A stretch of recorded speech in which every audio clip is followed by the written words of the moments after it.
जादुई हथौड़े की कहानी। मानसा गांव में एक लोहार रामगोपाल रहता था।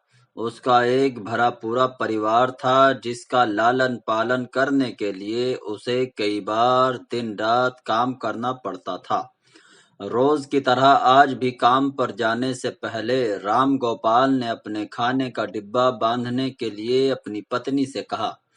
पत्नी जब डिब्बा लेकर आई तो रामगोपाल ने कहा, मुझे आज आने में देर हो जाएगी और हो सकता है कि शायद रात को ही लौटकर आऊं। इतना कहकर रामगोपाल अपने काम पर निकल गया। काम पर जाने का रास्ता एक जंगल से होकर गुजरता था। वहां जैसे ही रामगोपाल पहुंचा, उसे कुछ आवाज सुनाई दी।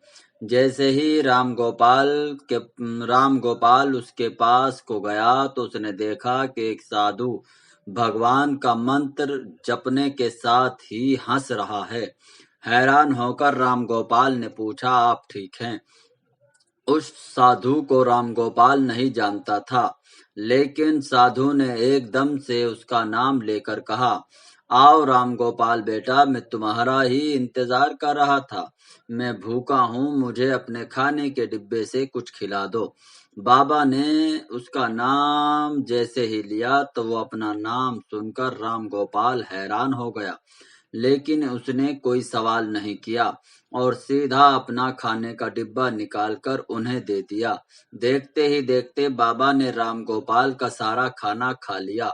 उसके बाद उस साधु ने कहा, बेटा मैं तो सारा खाना तुम्हारा खा गया, अब तुम क्या खाओगे? मुझे माफ करना। रामगोपाल ने कहा, कोई बात नहीं बाबा, मैं काम के लिए बाजार जा रहा हूँ, तो मैं वहीं पर कुछ खा लूंगा। ये सुनकर उस साधु ने रामगोपाल को खूब आशीर्वाद दिया और भेंट के तौर पर एक हथौड़ा दे दिया। रामगोपाल ने कहा, आपका आशीर्वाद ही काफी है, मैं इस हथौड़े का क्या करूंगा, इसे आप ही रखिए। साधु ने जवाब देते हुए कहा, बेटा ये मामूली हथौड़ा नहीं है, ये जादुई हथौड़ा है जो मेरे गुरु ने मुझे दिया था और अब मैं तुम्हें दे रहा हूँ। क्योंकि तुम्हारा दिल साफ है, इसका इस्तेमाल अच्छे काम के लिए ही करना और किसी दूसरे के हाथ में इसे कभी मत देना। इतना कहकर वह बाबा वहां से अद्भुत और आदर्श हो गया। राम गोपाल अपने हाथों में हथौड़ा लेकर बाजार काम करने के लिए चला गया। औजार बनाने से पहले उसके दिमाग में आया कि आज इसी हथौड़े से लोहा पीटता हूँ। जैसे ही उसने लोहे पर हथौड़े से चोट मारी, वो सीधा औजार बन गया। दूसरी चोट में लोहे के बर्तन बन गए। राम गोपाल समझ गया कि ये सही में जादुई हथौड़ा है और वो जो बनाने की सोच रहा था वो ही हथौड़ा बना देता है। साथ में लोहे पर चोट मारता है, लोहा सीधा वहीं बन जाता है। जादुई हथौड़े की वजह से राम गोपाल का काम जल्दी खत्म हो गया और वो अपने साथ ही उस जादुई हथौड़े को घर ले गया। इसी तरह रोज राम गोपाल उस हथौड़े से जल्दी जल्दी काम खत्म कर लेता और कई बार ज्यादा बर्तन बनाकर उन्हें गांव के लोगों को भी बेच देता था।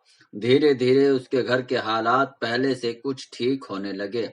एक दिन गांव का मुखिया उसके घर आया और बोला, हम गांव वालों को शहर जाने में बहुत ज्यादा समय लगता है, क्या तुम अपने हथौड़े से गांव और शहर के बीच आने वाला एक पहाड़ तोड़ने में मदद करोगे? इससे बीच में एक सड़क बना लेंगे और गांव से शहर का सफर आसान और छोटा हो जाएगा। मुखिया की बात सुनकर रामगोपाल ने उस जादुई हथौड़े से उस पहाड़ को तोड़ दिया।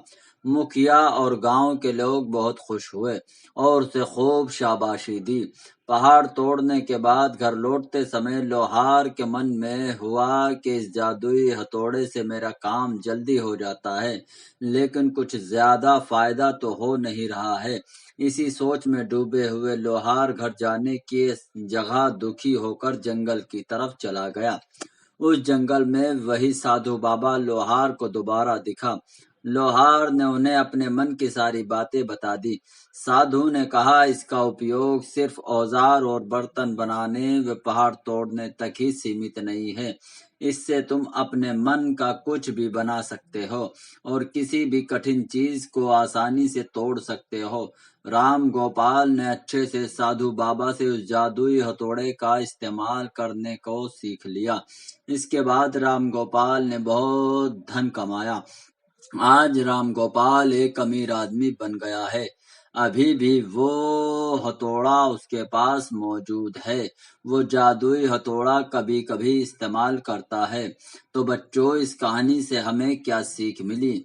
इस कहानी से हमें ये सीख मिली कि चाहे कोई वस्तु हो या कोई दिमाग हो, उसका इस्तेमाल पूरी तरह से करना चाहिए। साथ ही अपने पास मौजूद सामान का मोल समझना जरूरी है। व्यर्थ हताश होने से काम नहीं बनता। इसी तरीके की और कहानियां पाने के लिए हमारे चैनल को सब्सक्राइब करें, लाइक करें, शेयर करें।